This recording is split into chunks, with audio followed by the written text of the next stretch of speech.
Assalamualaikum guys, day off minggu. Just like what I said yesterday, even if today is a day off, I'm trying and I'm going to doing some research to recomplain yesterday activity. So let's get started. Before that, I want to tell you that yesterday I met my old friend close enough to tell our personal story, and he said that he actually, just like me, got a little bit jealous by all of his friends that already get their university. He's not got he hasn't got his university yet, just like me, and we have the same feeling, I guess. So this feeling that make a motivation for me to keep trying, and ya tetap semangat lah pokoknya kayak gitu. Jadi let's go aja. Aku sekarang hari ini bakal sedikit riset-riset lagi. Kemarin yang waktu 2 hari sebelumnya kan aku juga udah riset, tapi itu sebenarnya belum beres. Aku belum baca website bagian beasiswanya sampai ke bawah banget. Jadi kayaknya baru setengahnya, masih tinggal setengah lagi aku baca lagi dan aku catat-catat di buku gitu biar sedikit keinget. Jadi let's go.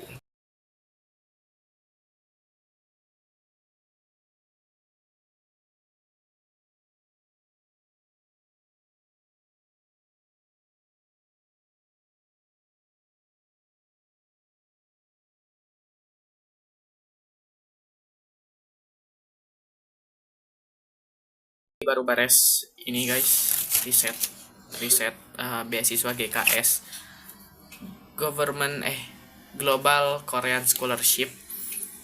Kemarin kan kita 2 hari yang lalu kita ini juga riset juga ya, tapi kita cuman nyampai 1 halaman.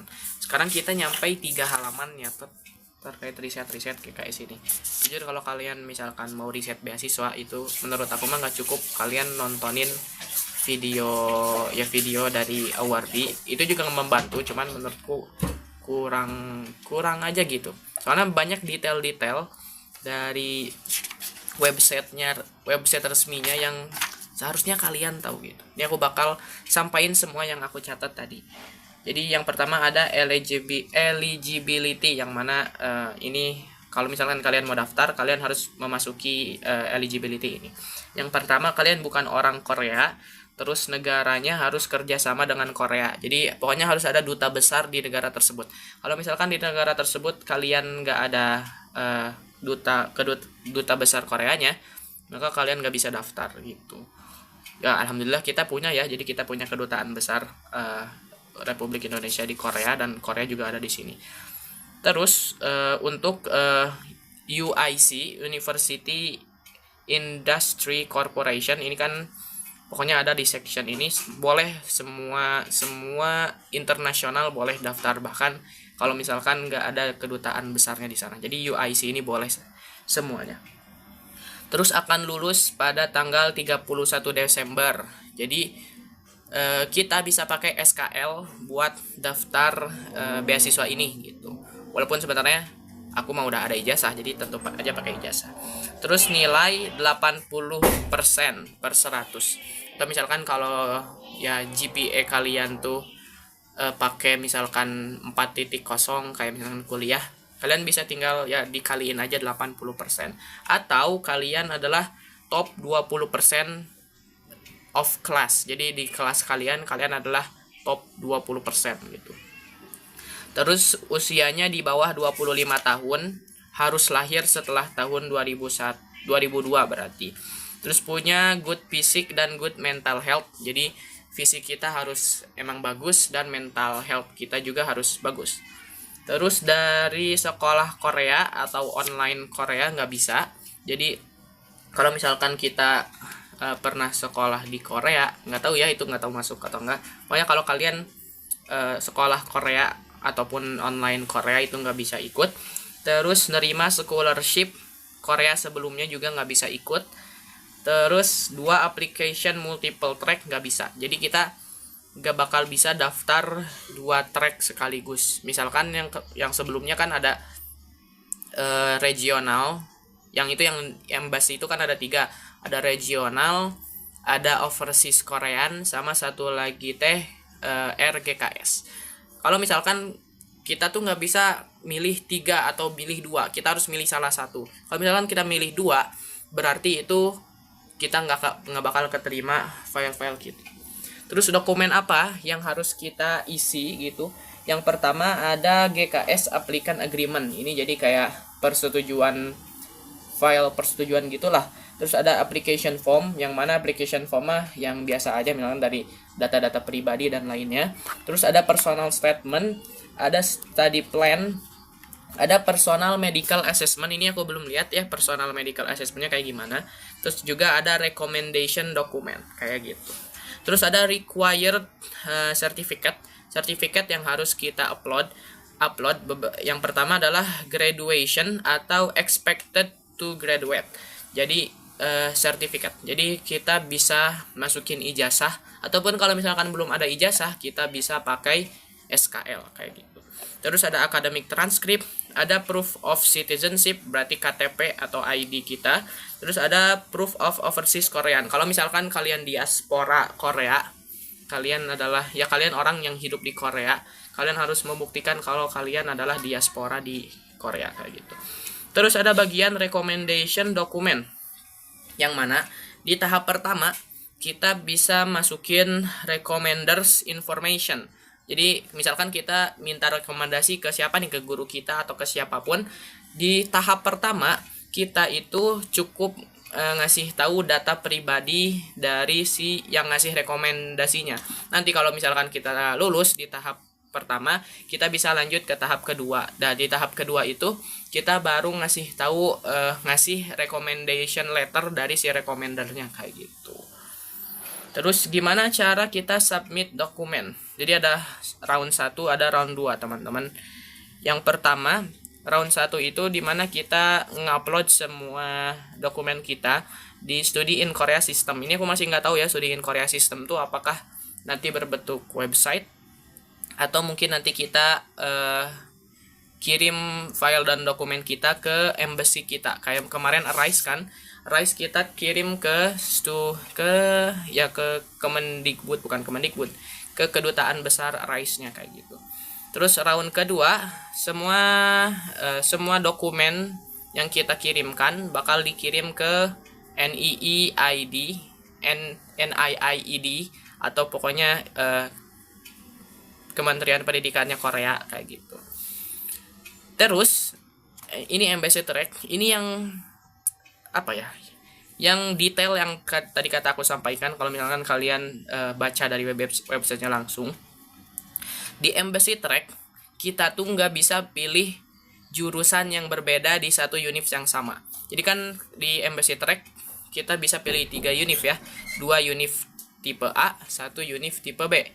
Kita nggak bisa milih univ yang sama tapi di beda jurusan gitu. Kita harus pilih jurusan yang sama tapi di universitas yang berbeda kayak gitu. Terus ada timeline-nya di sini, bahkan dijelasin semua timeline-nya secara rinci banget, dan dikasih tahu kapan announce-nya, kapan dikasih pengumumannya dan lain-lain. Jadi yang pertama kan kemarin juga aku udah dikasih tahu, ada first round, ada second round, sama ada third round. Yang pertama first round itu bakal diseleksi sama kedutaan, sama juga sama univnya. Jadi ini bakal aku kasih tahu atau enggak ya? Atau kalian cari sendiri aja lah. Ini soalnya bagus banget.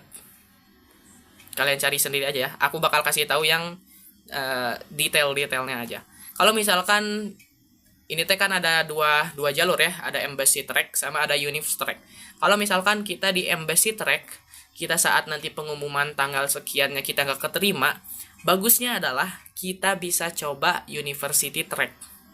Tuh, jadi kita punya 2 kesempatan nih di first round. Jadi kalau misalkan embassy track kita nggak keterima, kita bisa coba di university track kayak gitu. Terus nanti di second roundnya, si dokumen kita yang dari tadi diseleksi sama duta kedutaan sama universitas bakal dikirim ke NIIED, yang mana itu bakal dikirim ke NIIED, kedutaan ke Kementerian Pendidikannya Korea. Terus nanti bakal diseleksi juga sama mereka. Setelah itu nanti baru lanjut ke third round, yang mana third round ini bakal dikasihin ke univnya masing-masing gitu.